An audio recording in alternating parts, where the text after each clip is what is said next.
بسم اللہ الرحمن الرحیم۔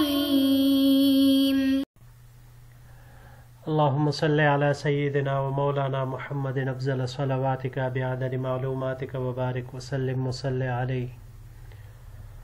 بسم اللہ الرحمن الرحیم۔ عزیز طلباء کرام، مختارات من ادب العرب سے بحمد اللہ تعالی آج ہمارا سبق نمبر 119 ہے، اور جو مضمون ہم آج شروع کرنے جا رہے ہیں عنوان ہے اس کا سالم مولا ابی حذیفہ رضی اللہ تعالی عنہ۔ حضرت ابو حذیفہ رضی اللہ تعالی عنہ کے آزاد کردہ غلام سالم۔ تو بڑھتے ہیں اپنے سبق کی طرف۔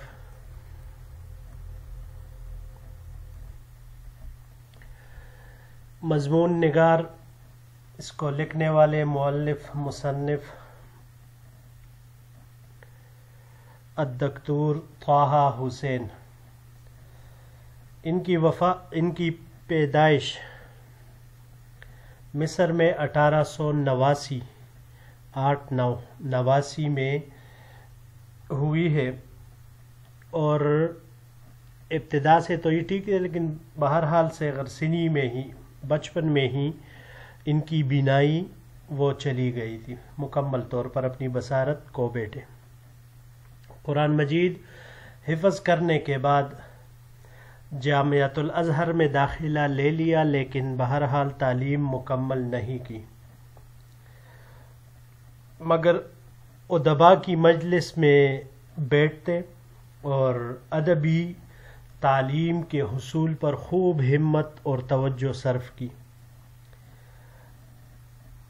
بارس کی طرف سفر بھی کیا اور وہاں یونیورسٹی سے ڈاکٹریٹ کی ڈگری حاصل کی، اور جامعہ مصریہ کے کلیۃ الآداب میں استاد متعین ہوئے، اور پھر اسی کالج کے نگران منتخب ہوئے۔ اس کے بعد آپ کو انشاء نگاری، تالیف و تصنیف کے لیے مختص کیا گیا۔ بعض مسائل میں انہوں نے جمہور کے مشہور مسلک اور عام مسلک سے بالکل تجاوز کیا اور اس سے انحراف کیا، اختلاف کیا، اعتدال سے ہٹ گئے، جن کی وجہ سے اکثر دیندار طبقہ اور علماء ان سے ناراض ہو گیا۔ 1949 میں یہ وزیر تعلیم منتخب ہوئے۔ ان کو عربی زبان میں بہت رسوخ اور ملکہ حاصل تھا۔ قدیم عربی ماخذ پر دسترت حاصل کی، اور اس کے ساتھ ساتھ سیرت اور تاریخ کے کتابوں کے اسلوب کے طرز اور انداز انہوں نے خوب جانچا، اس کو سیکھا، اور اس کی تقلید میں ہی اپنا ایک خاص اسلوب انہوں نے یہ بنایا کہ کلمات کی خوبصورتی، وسعت موضوع اور تکرار مادہ پر، ان تینوں صفات کی وجہ سے ان کی امتیازی صلاحیت اس اسلوب کی بنی۔ یہ کسی بھی چیز کے لیے جس کو لوگ اچھا نہ سمجھتے ہو اور جس میں لوگ کچھ زیادہ دلچسپی اور توجہ نہ دکھاتے ہوں، جوش نہ دکھاتے ہوں، ڈاکٹر طٰہٰ حسین بہت خوب لکھتے ہیں۔ اس پر ان کی پھر لکھائی، مضمون نگاری وغیرہ وہ بہت ہی زبردست ہوتی تھی، اور اس طرح کی ہوتی کہ ان جیسا کوئی اور پھر لکھ بھی نہیں سکتا۔ آپ کے تاریخی اور ادبی کتابوں کے علاوہ جو ان کے دوسری مشہور ہیں علی ہامش السیرہ اور الوعد الحق، یہ ان کے بہت زیادہ مشہور وہ رہے ہیں۔ جی تو بڑھتے ہیں اپنے سبق کی طرف۔ أقبل سلام بن جبير القرزي من الشام كعهده في كل عام بتجارة عظيمة فيها فنون من العروض وضروب من المتاع. سلام بن جبیر قرزی شام سے اپنے ہر سال کے معمول کے مطابق ایک بڑی تجارت کر کے واپس آیا، جس میں مختلف قسم کا ساز و سامان اور اسباب وہ موجود تھے. بعضه مما تخرج الشام وبعضه مما يصنع أهل الجزيرة وبعضه مما تحمله الروم إلى دمشق وبصرة. ان میں بعض کچھ چیزیں ملک شام میں تیار کی جاتی تھیں اور کچھ جزیرے کے لوگ تیار کرتے تھے، اور کچھ چیزوں کو روم والے دمشق اور بصرہ لے جاتے تھے. یہ لفظ بصرہ انہوں نے یہاں پر جسے دکھائی دے رہا ہے با کے پیش کے ساتھ ہے، لیکن مشہور یہاں پر یہی بصرہ پڑھا جاتا ہے، کوفہ بصرہ.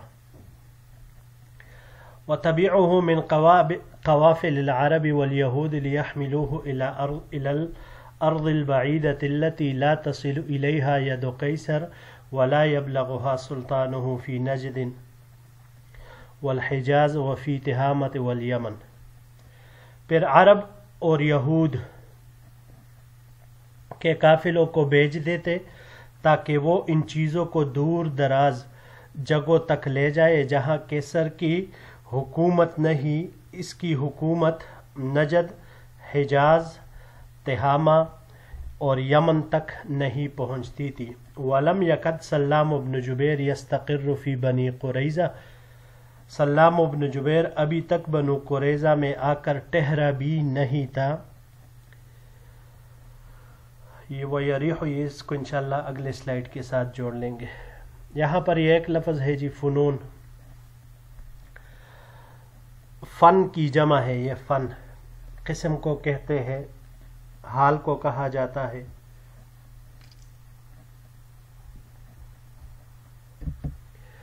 جبکہ اس کی ایک جمع افنان بھی آتی ہے، اور پھر جمع الجمع اگر لے لے افانین، یہ سارے اس کے لیے استعمال ہو سکتی ہے. بہرحال باب نصرہ سے فنن مزین کرنے کے معنی میں آتا ہے.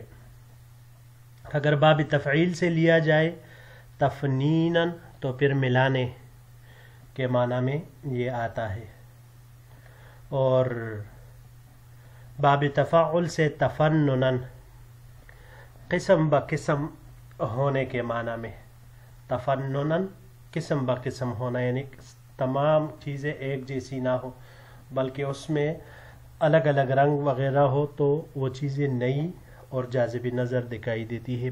باب افتعال سے بھی یہ استعمال ہو سکتا ہے، افتنانن اچھے اسلوب سے بیان کرنا. جی تو بڑھتے ہیں اگلے سلائیڈ کی طرف.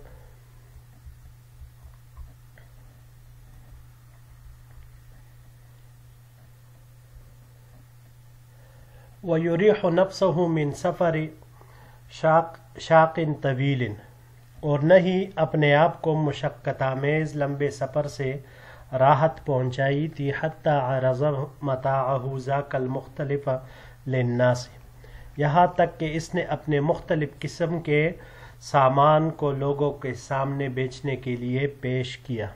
فاقبل علیہ اہل یثرب من الاوس والحزرج واقبل علیہ من حول یثرب من یہود ینظرون ویشترون. چنانچہ اس کے پاس مدینہ والوں میں سے قبیلہ اوس اور خزرج اور اس طرح مدینہ کے ارد گرد یہود بھی آ کر سامان کو دیکھنے اور خریدنے لگے. ولم تمض ایام حتی کان سلام بن جبیر قد باع تجارتہ وافاد منها مالا کثیرا. چند دن بھی نہ گزرے تھے کہ سلام ابن جبیر نے اپنا سارا مالی تجارت بیچ دیا اور اس کو اس سے بہت زیادہ مالی فائدہ ہوا، بہت زیادہ مال حاصل ہوا، یعنی بہت زیادہ فائدہ حاصل ہوا. ولولا هذا الصبي الذي عرضه سلام على العرب فرغبوا عنه وعلى اليهود فزهدوا فيه لرضیت نفس و سلام کل الرضا. اگر یہ بچہ نہ ہوتا جس کو سلام نے عرب پر تجارت کے لیے پیش کیا مگر انہوں نے اعراض کیا، اور یہود پر تجارت کے لیے یعنی بیچنے کے لیے پیش کیا تو انہوں نے بے رغبتی برتی. تو اگر یہ معاملہ نہ ہوتا یعنی اپنے سامان تجارت میں اس کے ساتھ جو ساز و سامان تھا وہ تو اس نے بیچ دیا، بس یہی ایک غلام تھا، ایک بچہ جو اس نے خریدا تھا، اس کے بارے میں آگے حالات آ رہے ہیں. تو اگر یہ نہ ہوتا تو بس بالکل زیادہ بہت اور ہی زیادہ خوش اور خرم ہوتا اتنے کمائی کے باوجود. تو سلام کا نفس بہت زیادہ خوش رہتا. وَلَأَنْفَقَ الْأَشْهَرَ الْمُقْبِلَةَ مُطْمَئِنًّا مُغْتَبِطًا مُجَوِّلًا فِي أَحْيَاءِ يَثْرَبَ مُرْسَلًا رَقِيقُهُ وَأَحْلَافُهُ فِيمَا حَوْلَ يَثْرَبَ مِنْ أَحْيَاءِ الْعَرَبِ وَالْيَهُودِ وَفِي أَعْمَاقِ الْبَادِيَةِ. اور وہ آنے والے مہینوں میں اطمینان اور خوشی کے حالت میں مدینے کی محلوں میں گھوم پھر کر خرچ کرتا، اور اپنے غلام اور دوستوں کو مدینہ کے ارد گرد عرب اور یہود کے محفلوں دور دراز کے دیہاتوں میں بیچتا. یجلبون له من المتاع الذي يحمله الى الشام متى اقبل فصل الرحلة الى الشام. تو وہ اس کے لیے سامان لاتے جس کو موسم سفر میں شام کی طرف جاتے ہوئے لے جاتا. ولكن هذا الصبي كان غصة في حلقه وحسرة في قلبه. لیکن یہ بچہ اس کے حلق کا پندہ اور دل کی حسرت بنا ہوا تھا. قد اشتراه في بصرى من بعض الكلبيين بثمن بخس زہید. اس بچے کو بصرہ میں کسی کلبی یعنی مراد اس سے بنو کلب جو ایک قبیلہ ہے اس کے کسی فرد سے انہوں نے بہت ہی توڑے سے اور کم قیمت میں یہ خریدا تھا. اتنے کم قیمت اور بالکل سستے میں خریدا تھا. تو اب وہی غلام اس کے حلق میں کانٹا بن کر وہ اٹک گیا تھا. بہرحال یہاں پر یہ 4 الفاظ ہے جی. مغتبطاً غبطا، یہ باب یہاں پر باب افتعال سے استعمال ہوا ہے. اغتباطاً اغتباط خوشی اور اچھی حالت میں، خوشی کی حالت میں رہنا، اچھی حالت میں رہنا، ان معنی کے لیے یہ استعمال ہوتا ہے. باب ضربہ سے اگر اس کو لیا جائے غبطاً مصدر تو یہ کہتے ہیں کسی چیز کو ہاتھ کے ذریعے سے ٹٹولنا. اور اگر مصدر اس کا غبطتاً آ جائے ضربہ سے، اور غبطتاً یہ باب فتح سے بھی آ سکتا ہے. تو غبطہ اس کو کہا جاتا ہے کہ انسان کسی دوسرے کے پاس کوئی نعمت دیکھیں اور اس کے دل میں یہ خیال آ جائے کہ کاش میرے پاس بھی ایسی نعمت ہو، یعنی اس کے پاس بھی رہے اور میرے پاس بھی ایسی نعمت ہو. باب افعال سے اس کا مصدر اغباطاً آتا ہے، ڈانپنا، چھپانا، پوشیدہ کرنا. اور باب تفعیل سے تغبیطاً رشک دلانا، اس معنی میں یہ آتا ہے. وَأَحْلَافِ مفرد اس کا حلف آتا ہے، دوستی یا وہ دوست جو قسم کھائے اس بات پر کہ کبھی بھی دغا بازی بے وفائی نہیں کریں گے. حلفہ یہ باب ضربہ سے حلفن بھی آ سکتا ہے اور حلفن ہا کے کسرہ کے ساتھ اور فتحہ دونوں طرح آتا ہے قسم کھانے کے معنی میں. اور اگر اس کو ہم باب افعال پر لے احلافن اور باب تفعیل سے تحلیفن تو یہ قسم دینے کو کہا جاتا ہے، کسی سے قسم کھلانا.